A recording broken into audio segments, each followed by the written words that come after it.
Hi folks, Dave here. My primary interest in this unit is not the hybrid part of it, but rather the 8 kilowatts, 120 volt, 240 volt split phase inverter that's inside. It's actually quite an impressive unit, and I thought we'd go ahead and open it up and look inside. I'm not a big fan of all-in-one inverters, not at all, but almost a year after moving I still can't run my well pump on solar, and I can't afford to wait any longer. PowMr sent me a sample of their new solar inverter. This is a high frequency inverter and it takes about 80 watts on standby, so it is putting out AC 240 volts, but it's not running any loads. Here is the PV input, AC output, split phase, and this is your grid connection right here. Battery terminals, those are for 48 volts. Dip switches, which I believe are for configuring the parallel communication system, as this inverter can be paralleled in groups to create higher power configurations. Pretty high DC voltage in order to operate the MPPT, so I'm going to be treating that as a spare or emergency unit. I'm not going to use it in most cases. My PV array operates at around 60 volts DC for various reasons, and so it would not be compatible with the MPPT controller in this unit. But not to worry, this is a big 8 kilowatt lightweight high frequency inverter. It also has a very nice wall mount capability, and I've never had one of those before, so I definitely am eager to give this a try and see what happens. You can actually see all the data for the grid and the PV and the inverter output. You can also shut the inverter down. I discovered that by accident by just touching the icon in the middle. PV side, you can also get information about that. But you can look at all the historical data in here. It's very useful. This inverter also has CAN bus and RS485 to communicate with your batteries and other equipment if you want to. Now this is a capacitive touchscreen, by the way. Bluetooth and Wi-Fi enable. You can disable both of them. So thank you, PowMr, for actually considering the customer. Not everybody wants Bluetooth and Wi-Fi, and I'm one of those people. I don't want either one. The fact that you can disable Wi-Fi and Bluetooth and have a choice. So under system settings, there's a lot of things you can tweak. I have actually changed some of these settings. I've turned off energy saving mode. It does have a neutral protective earth ground shorting function. That's interesting. I don't know if it's done through a relay or a MOSFET. You can disable the alarm if you want to. Put in the type of battery and how you want to charge it. Well, I want to get this on the workbench and try to do a teardown and see what the inside looks like. This was one of the easiest inverters to open.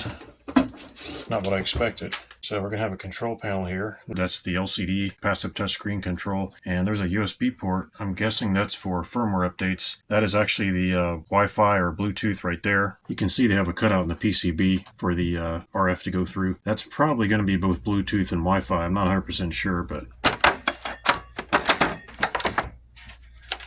they have separated the airflow over this transformer and this inductor and these capacitors using this plastic shield, as well as they're separating the airflow over this heatsink. Okay, so here's a better look at the circuitry inside. And I want to say that looks like a Texas Instruments chip there. I can't really tell. I'll have to take a closer look at it. On some of these screws, you will see a little symbol. I'm going to go ahead and zoom in on that. And that symbol means the screw ties the PCB into the ground. Here we have a series of relays, and no doubt these are used for powering the inverter on and off and putting it into different modes, such as grid connected and battery charging. You can see these bus bars that are coming from the 48 volt DC supply. These come over here. This is basically kind of like an H-bridge, and what this is going to do is it's going to chop up the 48 volts DC into 48 volts AC, which is going to go through a transformer. These are actually bulk capacitors for the 48 volt DC input. You can see there all the MOSFETs, quite a few of them, and these are used for the boost stage. Here we have a rather chunky looking transformer, some extremely thick windings. So to make 240 volts AC, you need closer to 400 volts DC, and that is where they would store that power once it comes out. You can see a thick piece of wire going through a black circular thing, and that's actually a current sensing or inductive loop that's used for measuring how many amps are flowing through that piece of wire. This here is undoubtedly the control board. I'm guessing that's a microprocessor. That almost looks like a battery, but I believe it's a capacitor. Very interesting stuff. And here we have some transformers and some solid-state capacitors. I wonder if those little transformers are being used for some kind of feedback or to drive the transistors. Not easy to tell sometimes. And this is where the AC output is generated. It's interesting to see how they cut this heatsink and separated it completely. So these components here have no thermal coupling.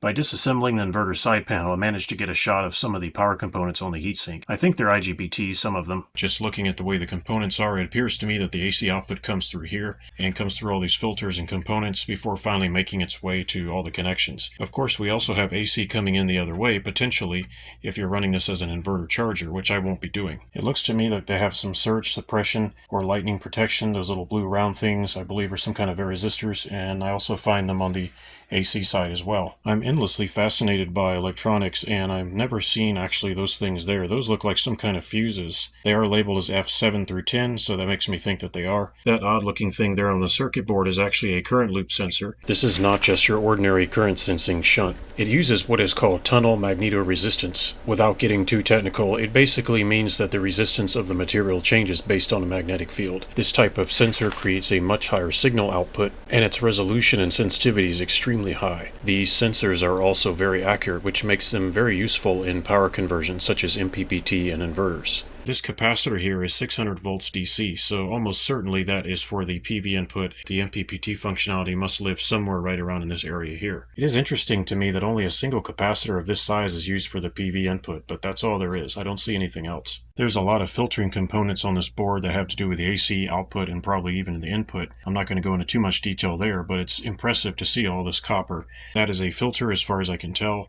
Those black rectangles are actually capacitors. They're rated at 180 volts AC, so there must be one on each phase. We have some more current loop sensors right there. The PCB process looks very good, top notch actually. It almost reminds me of a computer motherboard. Considering the price point this unit is at, I would expect to see quality on the inside. And so far I don't see anything that I could complain about. I'm kind of a fan enthusiast, and these fans here are absolute beast mode. These are like server and industrial grade fans. The rated power of these fans is about 10 watts apiece. They have temperature sensors for the boost stage as well as the AC output stage and also the MPPT controller stage. And I really have to say something nice about these bus bars. In this case, at this price range, I guess you're looking for something a little more high-end. Those bus bars are definitely impressive. They could be aluminum, I'm not really sure. You can see how they lead down here to the 48 volt side. Thoughtfully, they've included a piece of fiberglass sheet here because when you hook the inverter up to the battery, you're probably going to touch the two cables together. Cheap insurance. It's hard to tell, but it looks like the control board might be conformally coated, and if it is, that's a nice touch. For those of you who don't know, PCB conformal coating helps mitigate any corrosion issues if any moisture gets inside the inverter. The connection wires on the inputs and outputs appear to be tin copper, so that's good. They're also using my favorite kind of wire. It's silicone jacketed, so very nice and flexible and able to handle high temperatures without any problem whatsoever. This inverter also has a set of dry contacts. You can use these for starting your gasoline generator if you need to.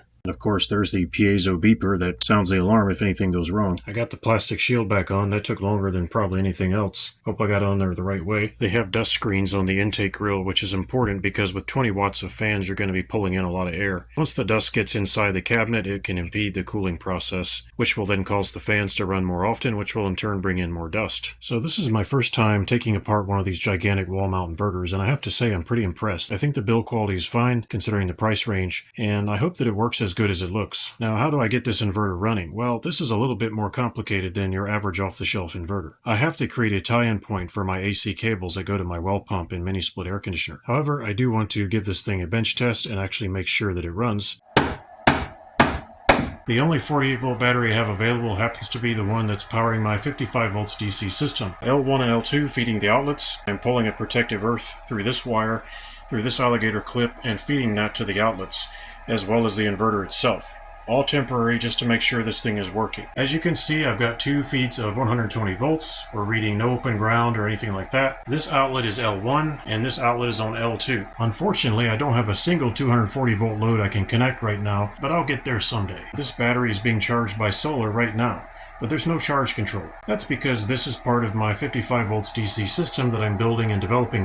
As a first test, I ran our 12,000 BTU 1200 watt air conditioner with this inverter, and of course it passed with flying colors. It's not really a challenge for an inverter of this size. In the coming months, I hope to get the necessary parts and infrastructure together to do a proper install. I prefer discrete components and solar, so I'm only going to use the inverter and not the rest of the unit. This inverter does impress me with its apparent build quality, its layout, and its design. I'm not taking affiliate sales commissions for this inverter, but I will place a link down in the description if you're interested in checking it out.